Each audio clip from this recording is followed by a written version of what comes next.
Bueno, creo que... ¿Quién sabe qué pasó con él? No, mientras tanto voy a escribir un poquito, o bueno, o voy a platicar un ratito mejor. Em, Les decía, la idea de hoy es ver por qué a veces los diferenciales se pueden tratar como fracciones. Eh, las, las dos principales eh, ecuaciones por las cuales uno puede pensar los diferenciales como fracciones son dos. Primero está la regla de la cadena y luego está la regla de la función inversa. Jonathan, ¿me oyes? Ya vi tu micrófono prendido por fin. Ah, ok, ya veo. ¿Y te puedes volver a meter o tienes problemas?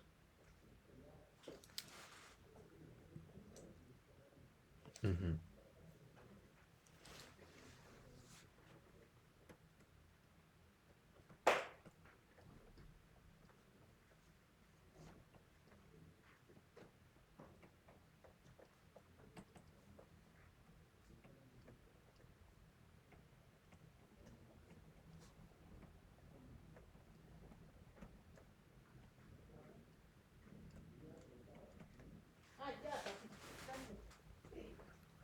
Ok, creo que ya te vi de nuevo. ¿Puedes ver lo que escribo?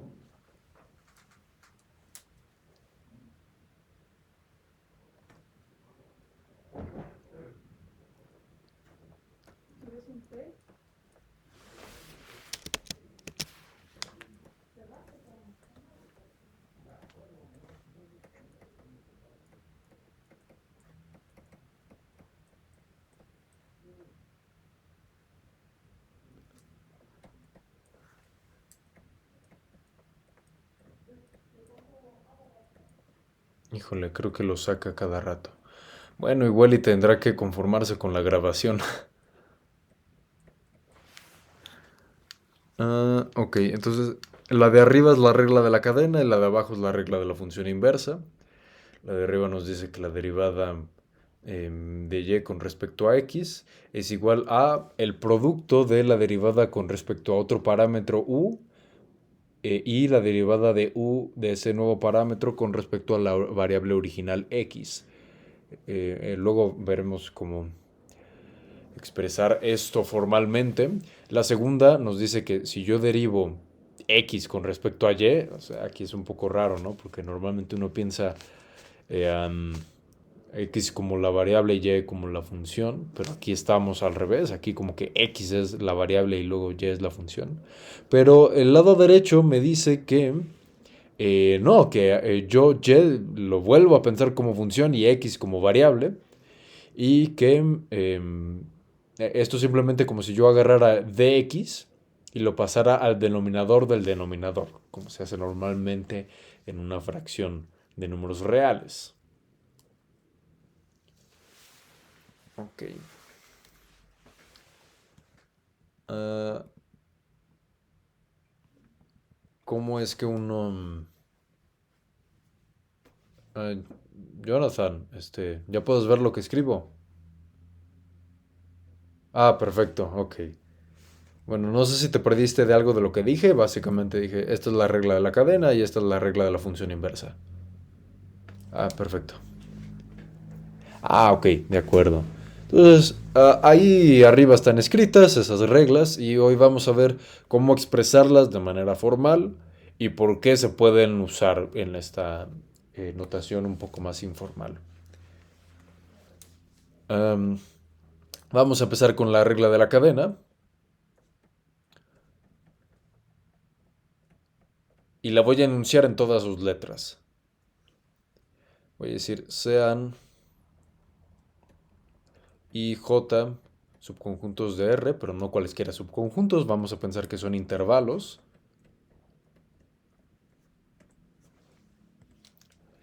Eh, F, una función de I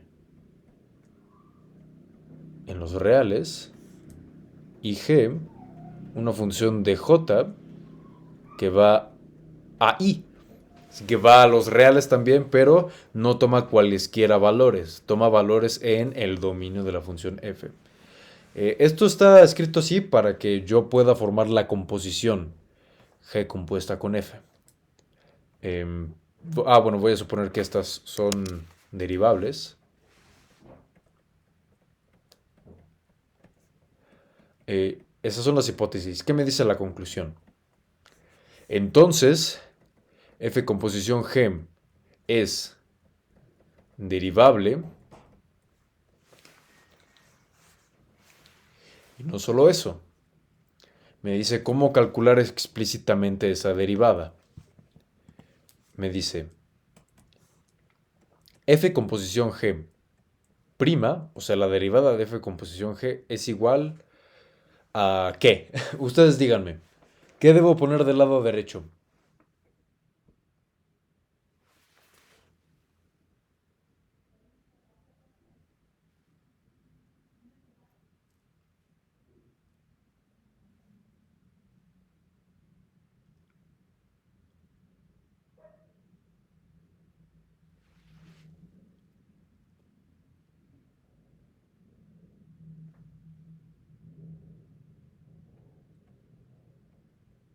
¿Cómo?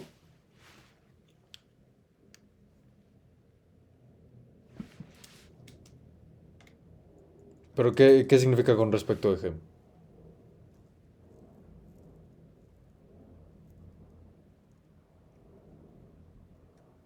O sea, tú dices algo así, ¿no? De f composición g, de g, ¿no? ¿O no?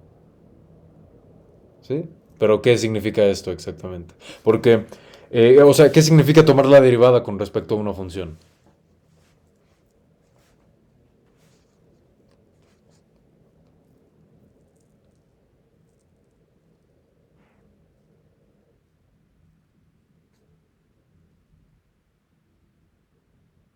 Pero qué, o sea, me refiero, esa es la idea. O sea, de hecho, la regla de la cadena tiene eso como, em, está usando un poco las ideas que tú dices. Sin embargo, a ver, esto de aquí, ¿qué límite sería?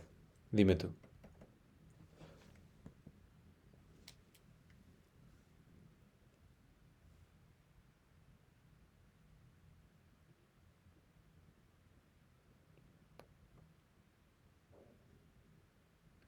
¿Límite cuando qué? Es que se te cortó. Cuando h tiende a cero, ajá.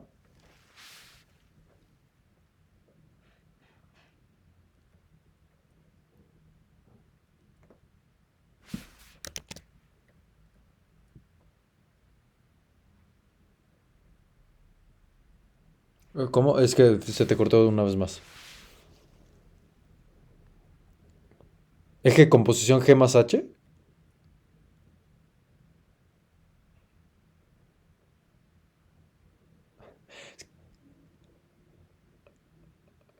Es que es un poco raro, ¿no? ¿Cómo sería así? O sea, vas por el buen camino.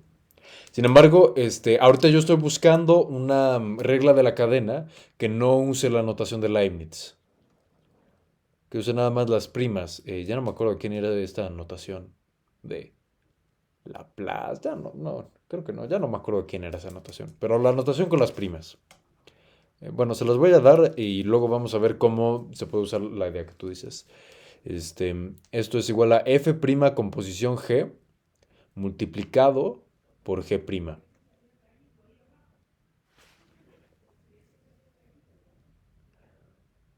Entonces, esta es con la notación usual, con la notación que no es problemática. Eh, Ahora recordemos cómo iba la notación de, de Leibniz.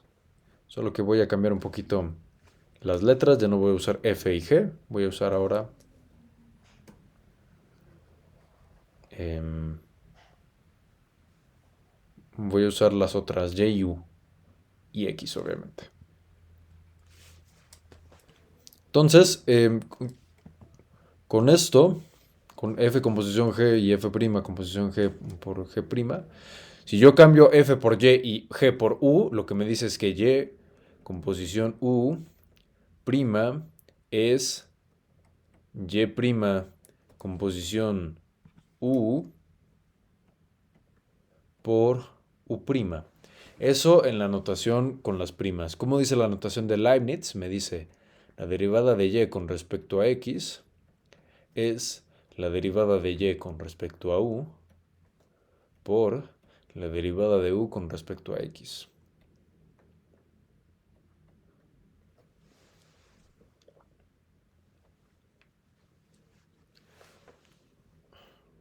Entonces, como que aquí hay algo raro.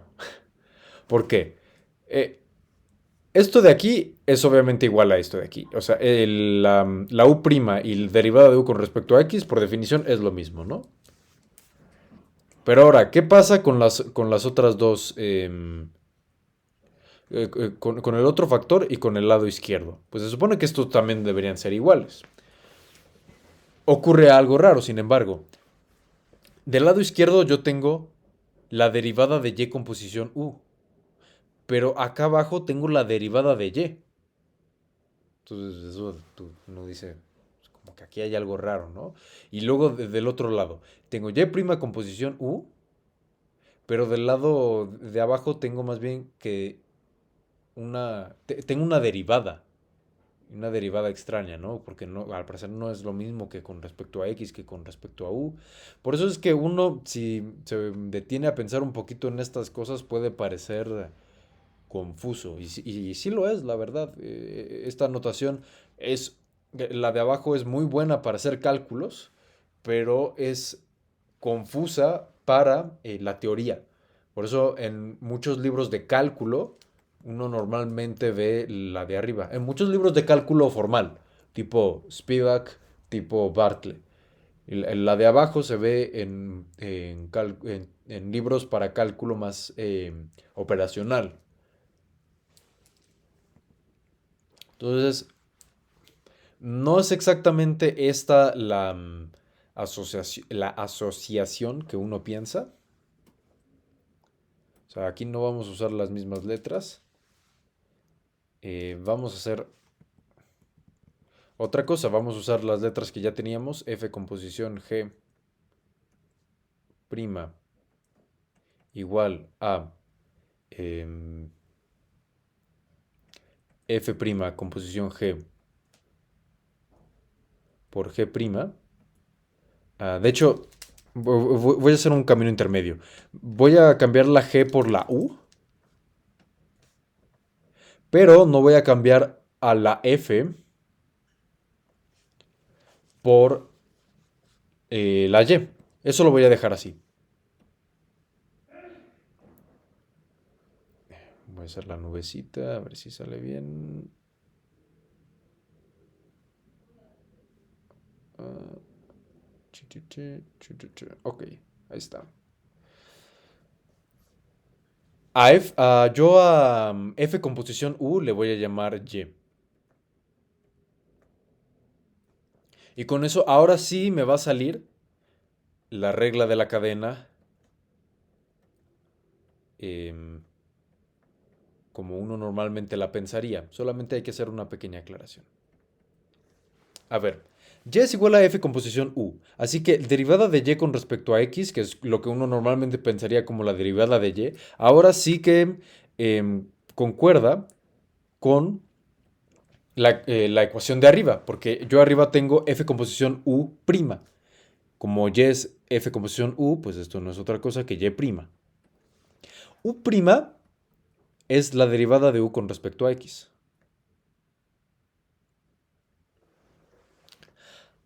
Así que forzosamente nosotros debemos tener que la derivada de y con respecto a u debe ser f' con posición u. Así que esta es la única igualdad que hay que justificar. ¿Qué significa que la derivada de y con respecto a u sea f' con posición u? ¿Por qué yo debería definirlo así? ¿Y por qué es válida esa definición? Porque si ustedes se fijan, yo d a la derivada de y con respecto a u, la estoy definiendo no en términos de y. Aquí no aparece y, aquí aparece f y aquí aparece u. Que ahora bien, y está definida como f con posición u, eso está muy bien. Con eso ya tiene sentido lo de arriba. Pero ¿qué pasaría si yo empezara no con la anotación de arriba, sino con la de abajo? En la ecuación que nosotros tenemos aquí abajo, no sale en ningún lado una f. Así que, ¿cómo puedo yo definir a este dy con respecto a du con esa f? La respuesta es que dy sobre du no está bien definido.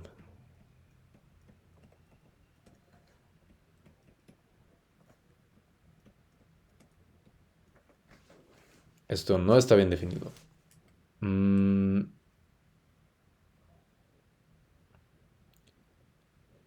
no está bien definido, sin embargo, eh, se puede usar para la regla de la cadena. ¿Por qué digo que no está bien definido? Cuando uno hace una definición, siempre debe fijarse que esa definición no dependa de cierta representación que uno está haciendo del objeto que quiere definir. Yo estoy definiendo la derivada de y con respecto a u de la forma de arriba, suponiendo que yo puedo representar a y como f con posición u. Pero ¿qué pasaría si yo a y lo pudiera expresar de la forma f cuña con posición u, por decir algo, ¿no? Entonces, la derivada de y con respecto a u, pues esto, por la definición que yo tengo arriba, pues debería ser f cuña prima con posición u. Esto no es necesariamente igual a esto.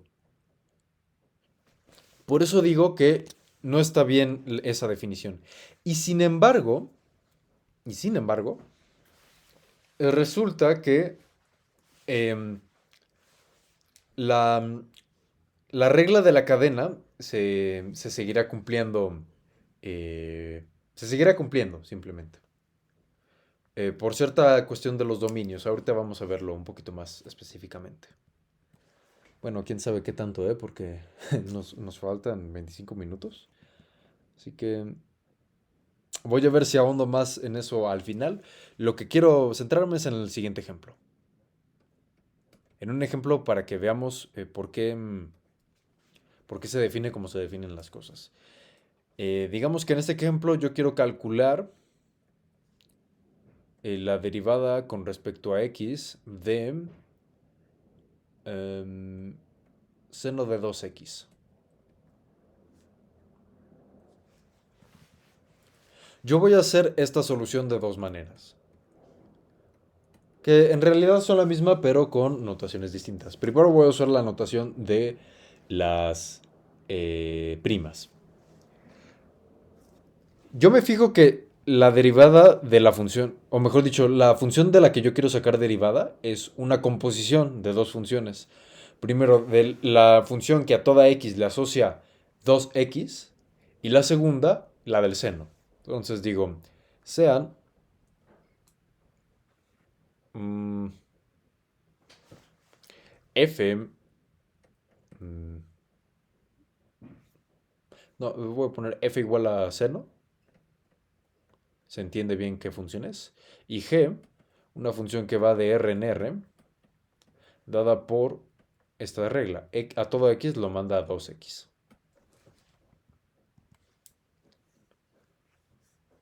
Entonces la derivada de la función seno de 2x, pues no es otra cosa que la función f con posición g prima evaluada en x. ¿Ok? Porque f con posición g, ¿qué me da? Lo voy a poner un poquito aquí. F con posición g de x. Pues eso me da, primero, a x lo evalúa en g y me da 2x. Y luego a ese resultado, es decir, 2x, lo evalúa en seno. Entonces esto me da seno de 2x. Así que sí, esta es la función de la cual yo quiero sacar derivada. Ahí está. Luego tengo aquí f composición g' de x, utilizo la regla de la cadena.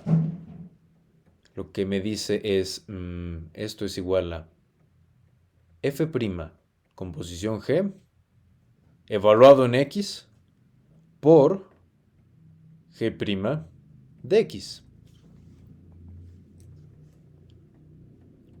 Esto, ¿qué me da? Primero, derivo f'. F' es la derivada de seno y eso me da coseno. Entonces, esto no es otra cosa que em, coseno de g de x. ¿Pero quién es g de x? G de x es 2x. Y luego derivo g' y lo evalúo en x. La derivada de g es 2. Así que 2 evaluado en x me da 2. Así que esto es coseno de 2x por 2. Ya lo puedo expresar como 2 coseno de 2x. Entonces, esa es la forma de hacerlo con esta notación. Yo me fijé en la función seno de 2x e identifiqué que se podía expresar como la composición de dos funciones. Y luego apliqué la regla de la cadena. Ahora, voy a hacerlo con el lenguaje de la notación de Leibniz. En vez de pensar en composición de funciones, uno piensa en nuevas variables. Entonces dice uno, se define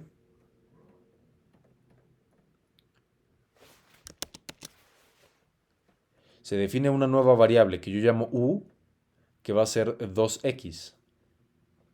O sea, u es una función de x, que es la función g de x que yo tenía antes.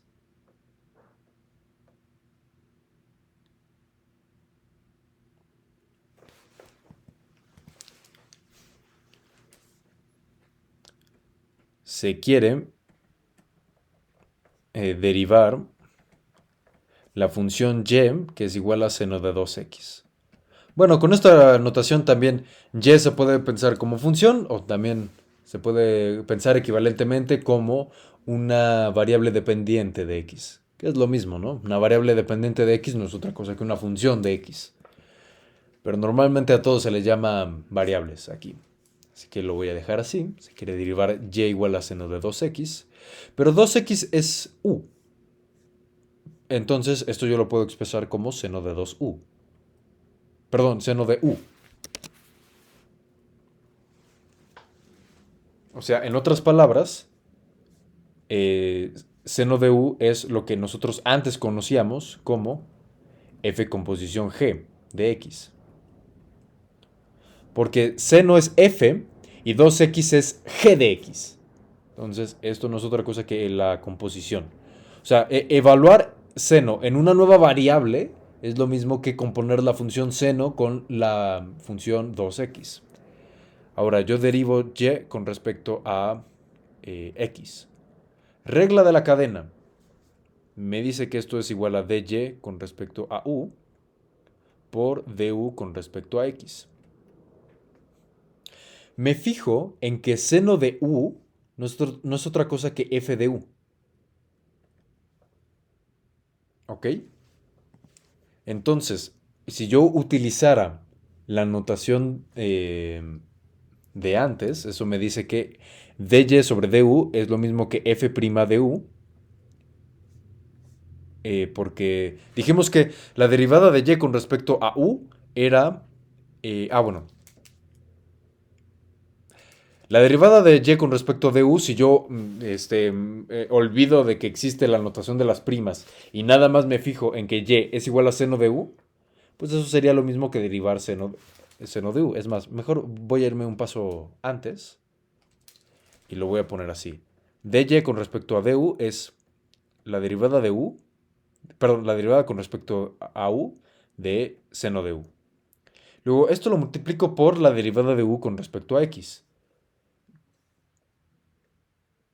La derivada de con respecto a x de u que es con respecto a x.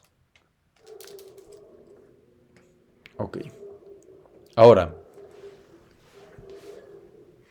yo a f Perdón, al seno le puse el nombre de f. Así que esto no es otra cosa que la derivada de f. Pero evaluada en u. Entonces, esto no es otra cosa que f' de u. Luego, esto yo lo estoy multiplicando por lo de acá. Eso no es otra cosa que u' evaluado en x. Pero ahora, f' de u, evaluar esto en u, que es u de x, pues recordemos que con la notación anterior, esto sería lo mismo que evaluar en g de x. Porque u, que es mi nueva variable, simplemente es el nuevo nombre de g. Ya f' de g de x, pues no es otra cosa que la composición de f', composición g de x, producto con g' de x. Y esto es la regla de la cadena que teníamos antes con la notación de las primas. Entonces aquí se ve por qué se definen las cosas como se definen. O sea, por eso es que dy con respecto a du es fijarte en la función, pero en términos de u. O sea, como u es mi nueva variable, que no es otra cosa que una nueva función, esto es lo mismo que si yo pusiera a la función en términos de u, que es f, porque y se ve como f composición u. O sea, si yo lo veo acá, y, que es igual al seno de 2x, no es otra cosa que f evaluado en u, o sea, f composición u. Pues esto, la derivada va a ser, pues derivar esa f, porque es, de nuevo, como si yo viera a y, pero en términos de u, y a eso evaluarlo en u. O sea, esto es composición u. No sé si se entiende lo que estoy tratando de decir. O sea, aquí con este ejemplo quiero que quede claro por qué se toman las definiciones como se toman. ¿Hay alguna pregunta?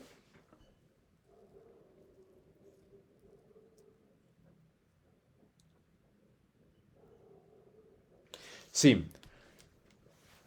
Yo digo y igual a f composición u. O f composición g, como quieras llamarle a esta nueva variable. ¿Por qué digo eso? Si yo me fijo en el ejemplo. Y, por definición, es igual a seno de 2x. Yo a 2x le estoy llamando u, así que esto es seno de u y por lo tanto esto es igual a f de u. Eh, pero esto, y igual a f de u, pues yo en verdad debería escribirlo como f de u de x. Porque u, recordemos que es una nueva variable y una nueva variable no es otra cosa que una función. Entonces u es función de x, así que lo pongo como f de u de x. Esto es igual a f composición u de x. O sea que y como función es igual a f composición u. ¿Estamos de acuerdo en eso? Ok. ¿Qué significa derivar a y en términos de u? Bueno, pues si yo me fijo no en esta notación, que es la correcta, sino en el abuso de notación, que es y igual a f de u, pues derivar con respecto a u, pues simplemente sería agarrar la derivada de esto, o sea, hacer f' de u. Pero f' de u no es otra cosa que agarrar f' y recordemos que 1 es u de x. Ahí hay escondido un u de x. Entonces, esto es lo mismo que agarrar f', componerla con u y evaluarla en x. F' de u, por lo que habíamos dicho antes, es la derivada de y con respecto a u. Ajá, porque simplemente agarrar y, yo veo que es igual a f de u y pues como que siendo un poco inocente, pues yo digo, si esto está en términos de u, pues la derivada con respecto a u va a ser f' de u. Ajá. Entonces es lo que tenemos escrito aquí. Es por eso que dy de u es lo que está escrito en el rectángulo. Dy de u es f' composición u. No sé si así queda más claro o si hay alguna pregunta aún.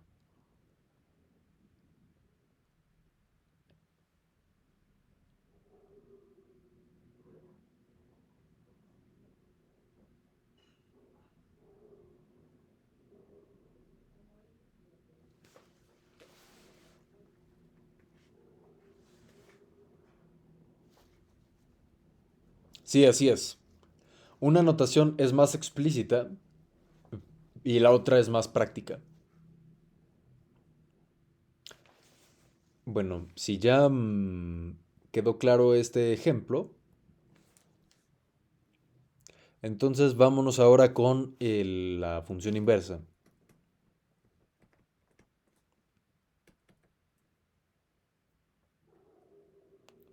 Función inversa.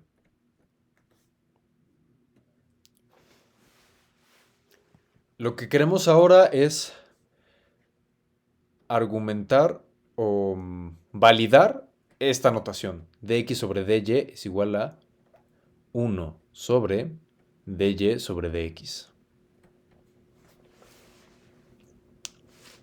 Mm, bueno, me quedan 10 minutos, entonces...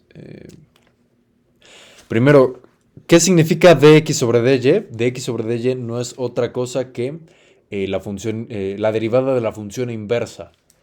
Así que dx sobre dy, esto es igual a em, la derivada de y inversa.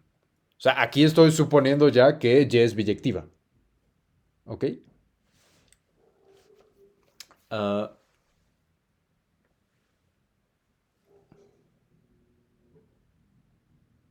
no, no, no. Eh, para f, para u, para g, para todas esas funciones no se necesita. La única hipótesis que se necesita es derivar. Que sean derivables. Y que esté bien definida la composición. O sea que g, el contradominio de g coincida con el dominio de f. Con eso basta. Ujú.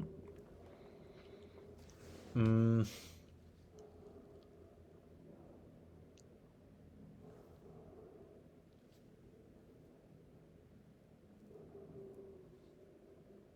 sí, así es. No, no queremos, no estamos pidiendo, por ejemplo, que U sea biyectiva para que sea un cambio de variable. No, no es necesario. Un cambio de variable bien. Ah, yo creo que me va a faltar un poco de tiempo, entonces ese tiempo lo podríamos robar de una sesión, la sesión del miércoles. O sea, tendríamos una sesión extra y ya ahí acabaríamos. Así que primero yo les quiero comentar un poco acerca de la simetría entre X y Y.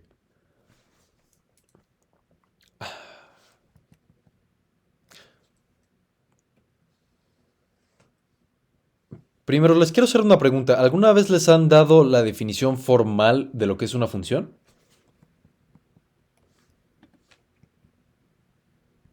¿O cómo les definen? ¿Ah?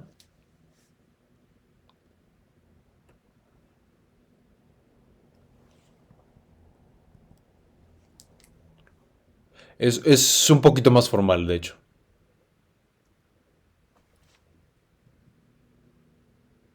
Así es, esa es la definición en la que estoy pensando. No sé, tú, Jonathan, ¿has oído sobre esa definición de una función?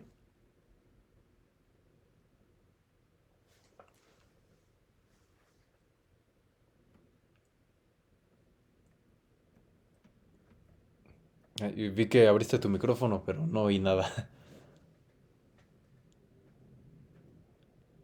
Sí, no te oigo nada.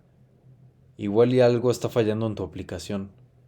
Bueno, en ese caso puedes escribir mensajes, nada más con sí o no. Pero voy a recordar esa definición que valdrá la pena primero decir, una relación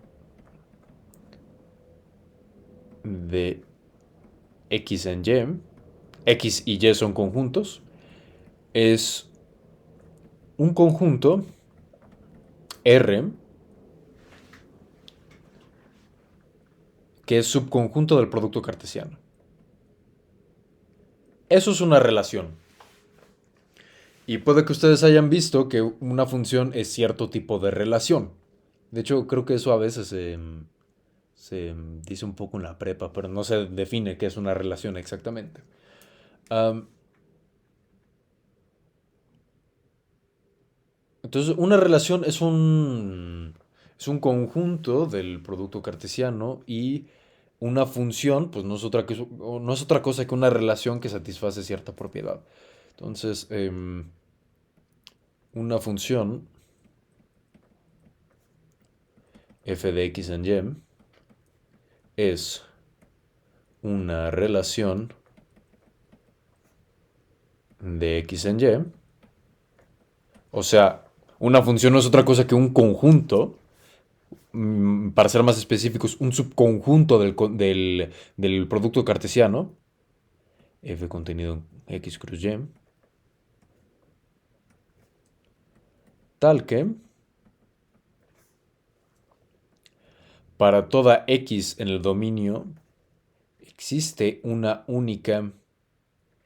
único elemento de y, tal que x, y pertenece a f. Lo cual se denota y igual a f de x. Entonces, ¿qué está pasando aquí?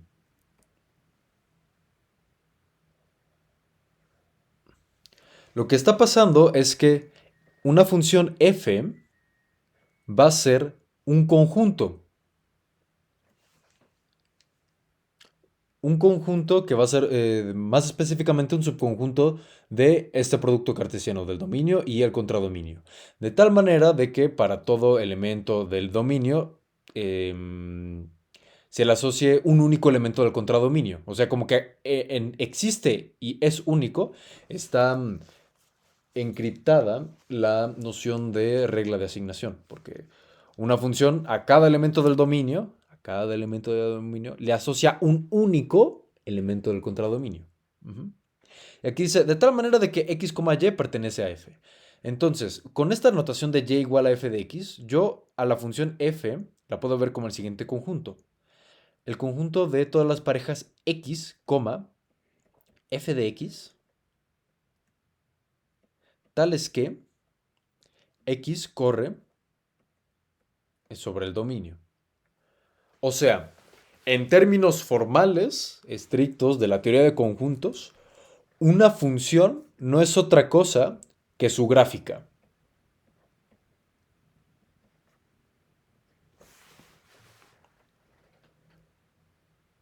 Claro, en el caso específico de x igual a y igual a r,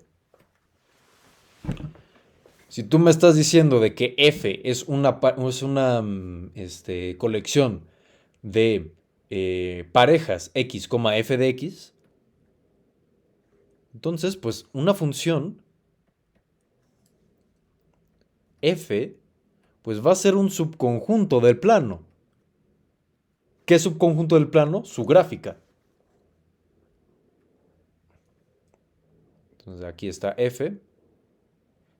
F va a ser exactamente la colección de todos estos puntos.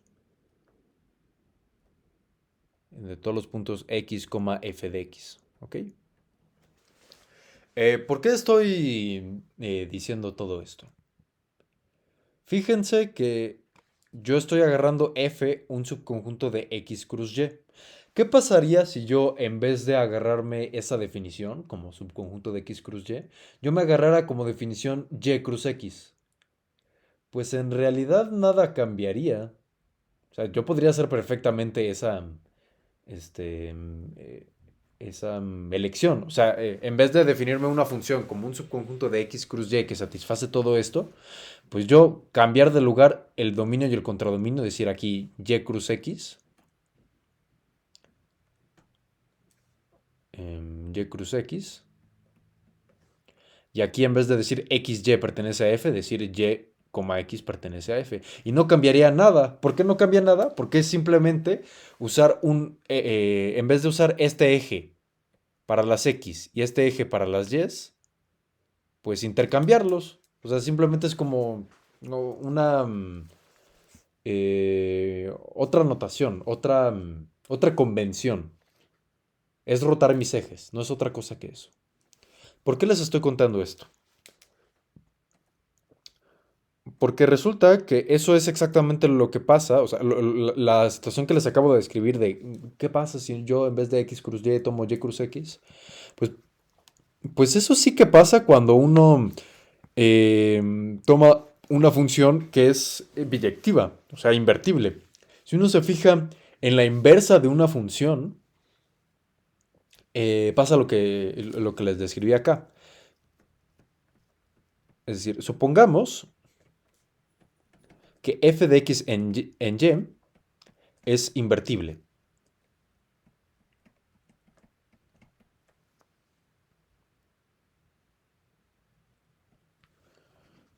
¿Eso qué me quiere decir? Pues yo agarro f, yo sé que lo puedo escribir como el conjunto de todas las x, f de x, con x corriendo en x.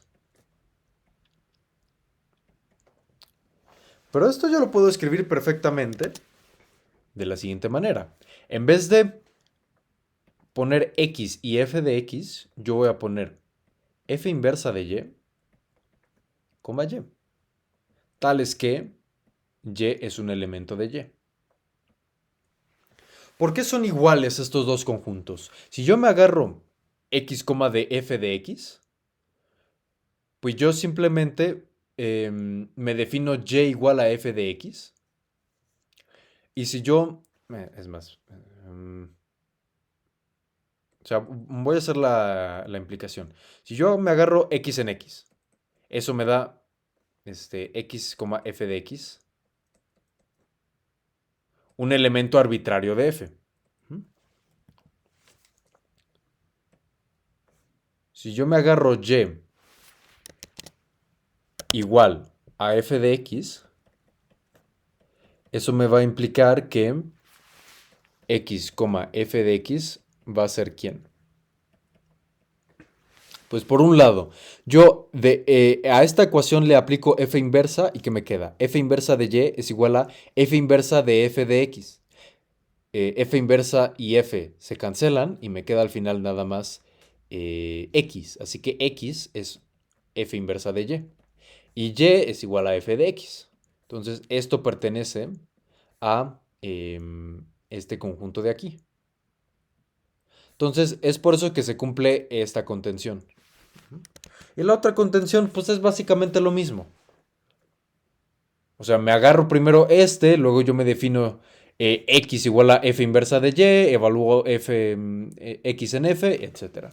Lo que les quiero decir con esto es que a la hora de yo fijarme en la función inversa,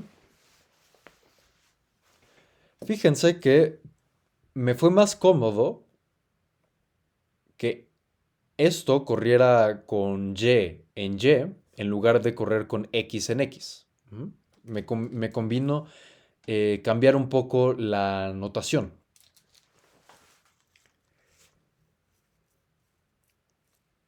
Si yo en vez de... bueno, de hecho esto lo escribo aquí, ¿no? Si yo ya no me fijo en f y simplemente yo digo, pues y es una función de x, porque yo del lado izquierdo tengo x y del lado derecho tengo algo que depende de f, pues yo puedo hacer lo contrario con la función inversa de f. Yo lo que me estoy fijando acá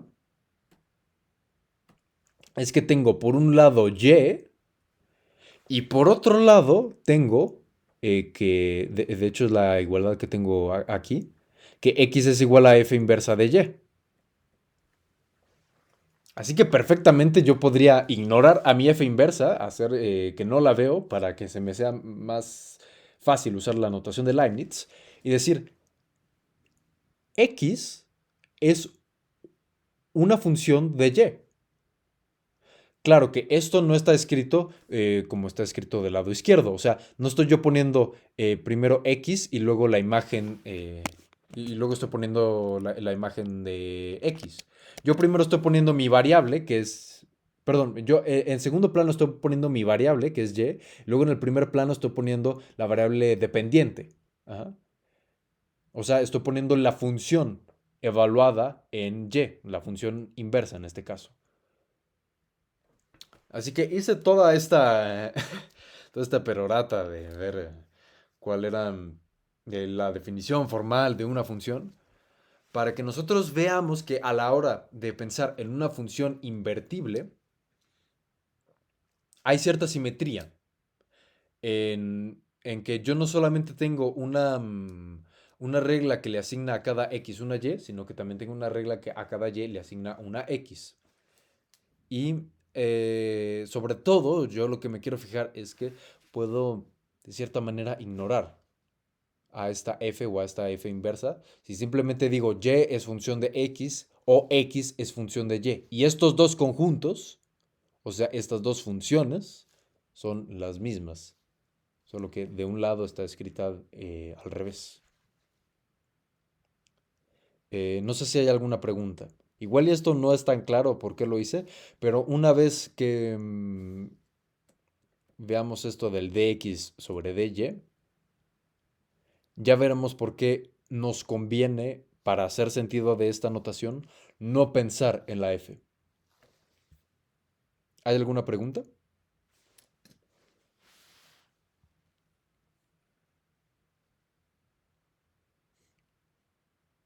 Ok.